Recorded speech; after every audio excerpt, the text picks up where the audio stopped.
So I was Christian my whole life, and when I got to college, I decided that I wanted to start going to one of the college Bible studies at a local church, and I went to go get a new Bible that had margins so that I could take notes, because I really wanted to get closer to my faith and become, a better follower of God. And while I was at the bookstore, there was also a copy of the Quran sitting on the shelf. And I remember thinking to myself, oh, well, that's the same God. I would love to read this someday and understand how other people think and what they believe. Foreshadowing. So I take it home and I don't read it for a year. A full year. I was like, nope, I'm focused on the Bible. I'm Christian. I want to have a very thorough understanding of the Bible before I read the Quran. And so in that year, I was just really focused on the Bible, and I was going to church a lot. I was going to youth group every week. And every now and then there would just be something I would read or come across, or something someone would say in a sermon, and I would just be like, I don't know about that. And it's anyone who's gone through, doubting your faith, it's very frustrating. It's stressful because you're no, I believe, but I just don't understand this thing. And so every time I would have those moments of doubts, I would literally just take a minute, breathe, and I would pray.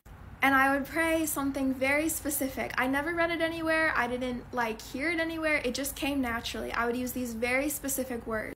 I would start by being thankful. I would tell God, literally, thank you for everything that you've given to me. I have so many blessings. Thank you. Thank you for all of them. Then I would say, by the way, you're the only one that I want to worship. I don't want to go to anything else. I don't want to leave you. I don't want to leave God. Whatever you tell me goes. So I don't want to worship anyone else. I'm not asking for help from anyone else. I would ask to be guided and to be kept on a straight path. And finally, I would ask to not let me go astray and don't let me become a hypocrite. I'm sitting in my bed praying, and I just get this feeling that's go read the Quran. And I read the little introduction to the translation, about the translator, and a little bit intro to Islam, and I was this is so cool, oh my gosh. And then I opened it up to the first 7 verses, Al-Fatihah, and if you're Muslim, then you probably already picked up on this with what I already said, but if you're not, this is the opening to the Quran in English. In the name of Allah, the most compassionate, most merciful, all praises for Allah, the Lord of all worlds, the most compassionate, most merciful, master of the day of judgment. You alone we worship, and you alone we ask for help. Guide us to the straight path, the path of those you have blessed, not those you are displeased with or those who are astray. Ameen. And I literally remember sitting there after reading this, and the moment that it clicked in my brain that I'd already been praying this for a year, I'm not even exaggerating when I say it felt like a piece of my soul clicked into place.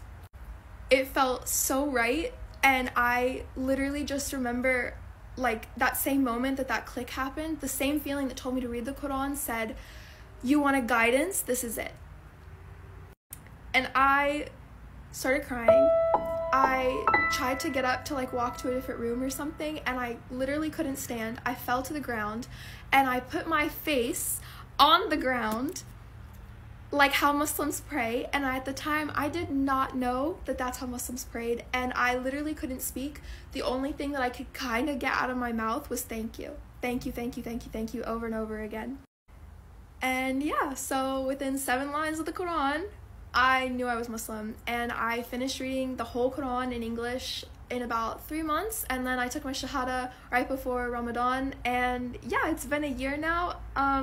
And in those 3 months that I spent reading the Quran, let me just say, I was blown away. I mean, I had things, literally questions I had since I was 7 years old answered for me. It felt like reading what I'd already believed. Basically, it was just all oh, I was Muslim my whole life and I didn't even know it. I also didn't know this at the time, but that prayer, Al-Fatihah, if you're doing all 5 prayers for the day and with all the repetitions, you pray it a minimum of 17 times a day. And I had already been praying it basically daily before without even knowing.